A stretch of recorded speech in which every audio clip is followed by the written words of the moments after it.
Hello friends, I am Dr. Awdhesh Singh and I welcome you to Awdhesh Academy. Friends, we are going to talk about today the golden rules for civil servants. Many people aspire to become civil servants. Many people become civil servants and still they are unable to achieve success in their life. They are unable to achieve happiness in their life. They have a lot of goals, they have a lot of ambitions, they have a lot of spirit to serve the nation, and still they fail to achieve what they planned. So today we are going to discuss about the 10 golden rules. If you follow that, then you can become an excellent civil servant. The first and foremost golden rule is that you should know your job well. Most of the people think that the job of the civil servant is to give orders. You just give orders and people will follow. That does not work. Because nowadays all your orders are scrutinized by the courts, by the superior officers. You have to give reply to RTI. All your orders are challenged. And therefore, if your orders are not right, then you will face problem.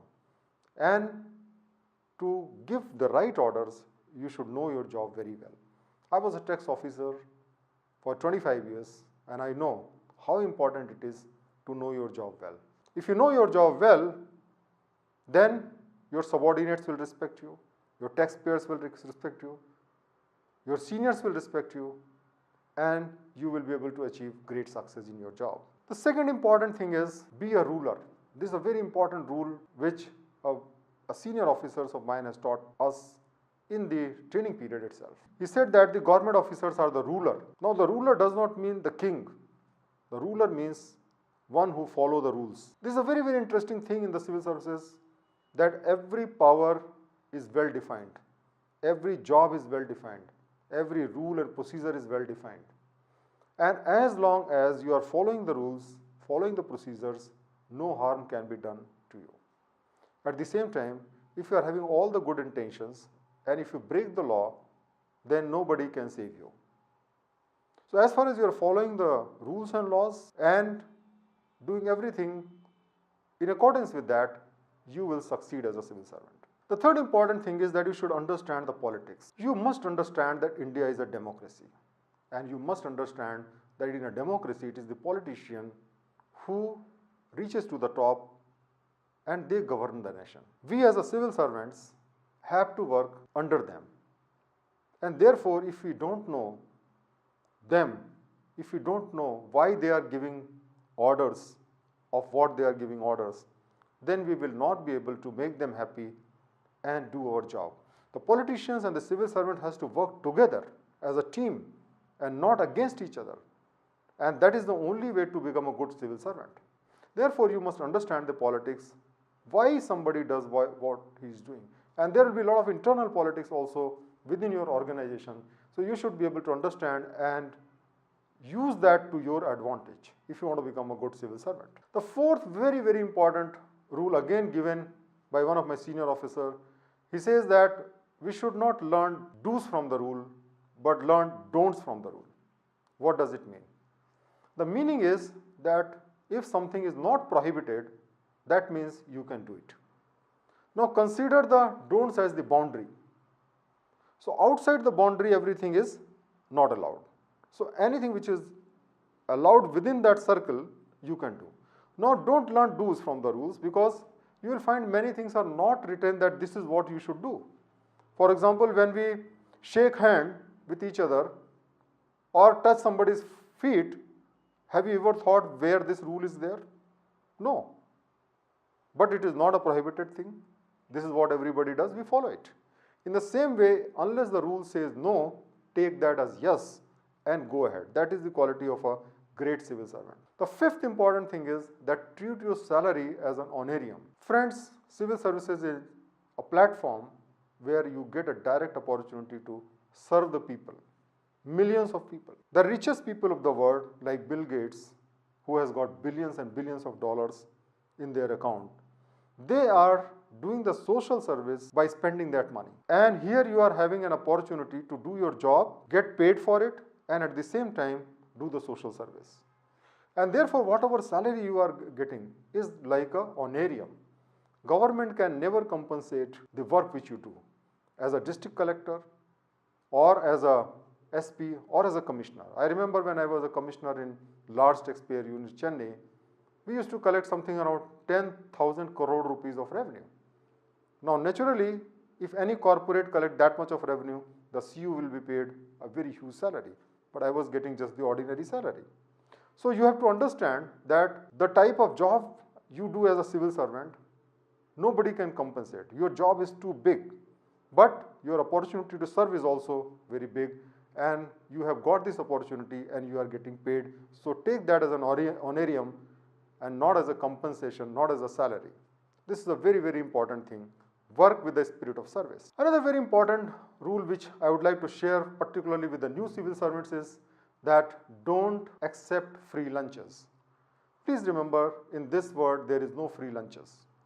If somebody invites you for a party, somebody invites you for a function, somebody gives you some free gift, don't think that he is not going to ask anything in return. Please remember, everything which you accept, you have to pay it back in much more quantity.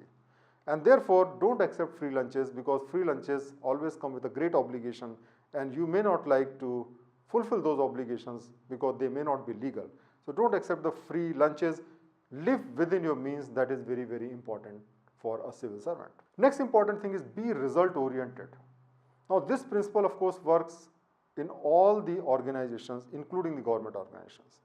See, it does not matter how many hours you spend in the office.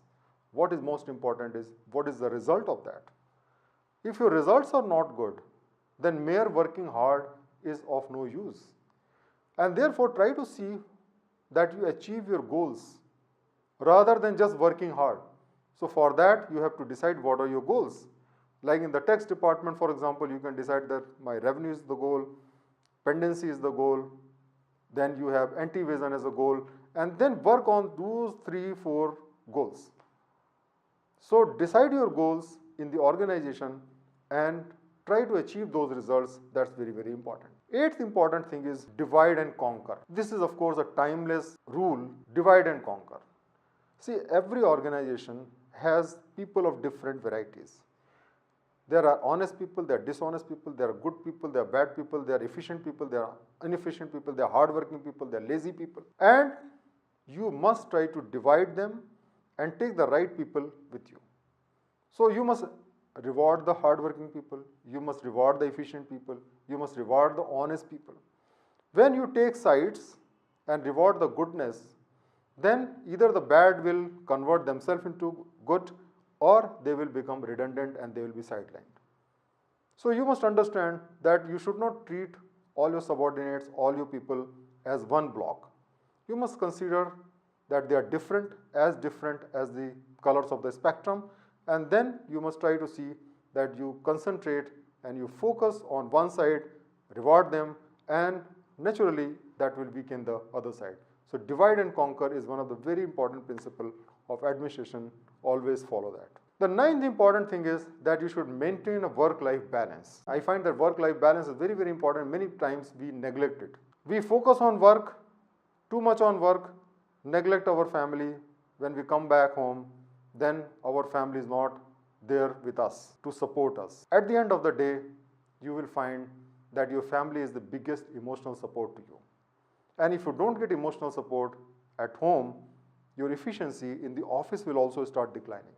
You will become an irritating person. You will lose love and affection. And all that thing is going to result into a loss of the efficiency, loss of reputation, loss of performance.